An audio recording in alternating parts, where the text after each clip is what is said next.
is growing outrage over racy photos of a 10-year-old fashion model, 10 years old. Here are just two of the photos that appeared in French Vogue. Now, first is this 10-year-old girl lying on top of a tiger skin rug, looking provocatively into the camera. And the second one, she's dressed up and she looks like this sexy kind of weird, tiny woman. The girl's mother defends the photos. Others call them sad, kind of repulsive. Here to discuss them, Nicole Clark, a former international model for Elite and director of the documentary called Cover Girl Culture, and Jenna Sowers, a former model and contributor for Jezebel.com. Thanks both for joining with us. So, you're welcome. Nicole, what do you think of these pictures? I think they're extremely inappropriate and a sign of the times and how far away we've gone from what's real, and acknowledging the fact that this is a child, she's a little girl, and it's not appropriate. It's pedophile imagery for pedophiles. Jenna, do you agree? I have reservations about some of the girl's work. She certainly seems to work rather a lot for a girl of 10.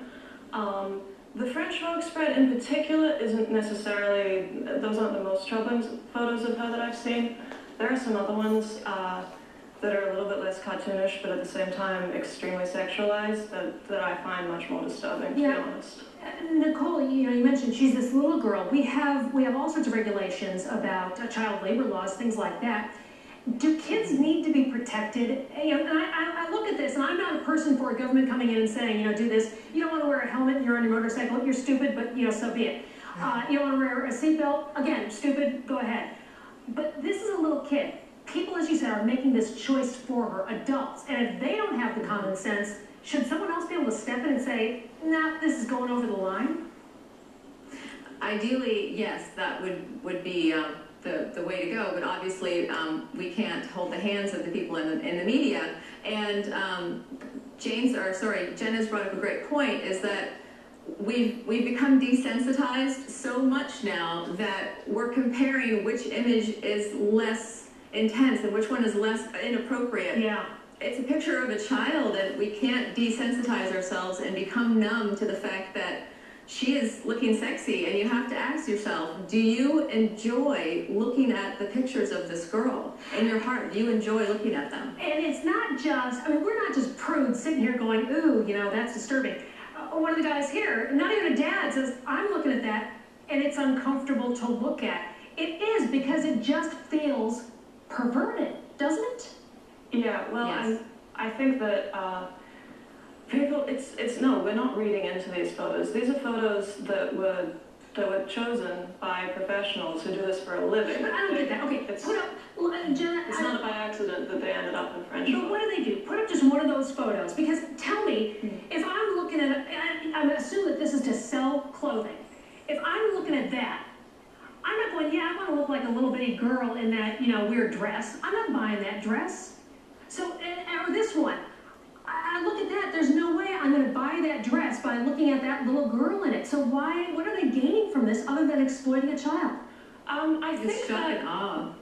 that, personally, as I said before, I am disturbed by some of the images of TLN, but that particular spread, I think that it may be getting at, it may be trying to explore the relationship the fashion industry has with extremely young girls, which by its very nature is extremely problematic. I think that they're trying, and you could argue that this is an inappropriate venue to air such a criticism, because French Vogue traffics in these exact same kinds of images with even slightly older models. I'm talking 13, 14-year-olds. You could argue that it's an inappropriate venue, but I think they are trying to make the point that that it's inappropriate to see a child. So they put it up because it's inappropriate? We don't want to make the point it's inappropriate? Because they're being controversial and they want to sell magazines, of course. Nicole, I think you're right. It is sensationalism in order to sell, and it's at the cost of our perceptions of young girls and perceptions of the objectification of women and young children. And yeah, look at this. It's just so wrong. And if this happened 10, 20 years ago, it wouldn't have happened 10, 20 years ago. So are we going to look back in 10 years from now and say, remember, those pictures aren't so bad as now? Yeah, pull up the Brooke Shields photo. Doesn't this bring back memories? She was 15. She was 15 and we had one image of her, whereas today we're inundated. There it is. That was the photo that really, I think, sort of changed it all. That came out. Now we look at it and we go, wow, she's got a lot of clothing on. This probably isn't something that's going away, but it definitely is. It's got a high yick factor. Okay, so right there, we will have more on this after a very quick break.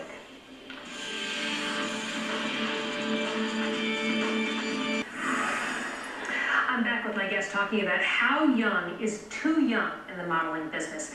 And we were talking about these two photos in particular that just came out in French Vogue. And Nicole, I want to ask you, when did you start modeling? How old were you? I was 18, turning 19 when I began, and things like this didn't happen at all. I wasn't surrounded. I was with the elite around the globe. And Jenny, you started younger, didn't you? Yeah, I modeled as a child, and I modeled beginning in my early teens. I think I was 13 when I started modeling growing up. Did they ever stick you in stuff like this? No. Would your parents have let you if they had tried to? That's a good question. I don't think so. There were times when I was a teenager that I ended up modeling some things which were certainly nothing like those photos, but a few sheer blouses were involved and things like that, which at the time I felt like I was comfortable with, but looking back on it, I don't think it's a good idea to ask I was 15 at the time. I don't think it was appropriate for those professionals to ask me to make that choice. Yeah, Nicole, you did a documentary on this. Does this seem to be more of, as you said, like a kid isn't looking at things sometimes from the adult perspective, but adults are. Did you ever run into parents who were sort of pushing their daughters because they were living perhaps vicariously through them? Oh yeah, go ahead, do this. Or really pushing when they didn't want to do something or didn't feel comfortable? No, when I was doing Cover Girl Culture, my documentary, I interviewed a lot of children, and I actually hadn't considered using the sexualization issue in my film until I interviewed children, and I heard this dialogue of sexiness and pretty and wanting the sexual attention. Children don't comprehend, they don't have the cognitive facilities to understand what that means, not even until they're in their teens. And I didn't run into parents who wanted their children to do this. I ran into parents who asked for help. What do we do? Like, what sort of resources are out there to help us combat this barrage of this mind erosion that is going on with our children? And all I can tell them is that media literacy, reach out. There's resources like the Girl Scouts, there's Spark Summit, Parents Television Council. There's a lot of resources to help with this. I just say, stop buying this stuff. I'm not sure if that does, but we're looking at that one thing. It looks like there's an orgy going on. And I feel uncomfortable. Yes. I feel uncomfortable looking at it.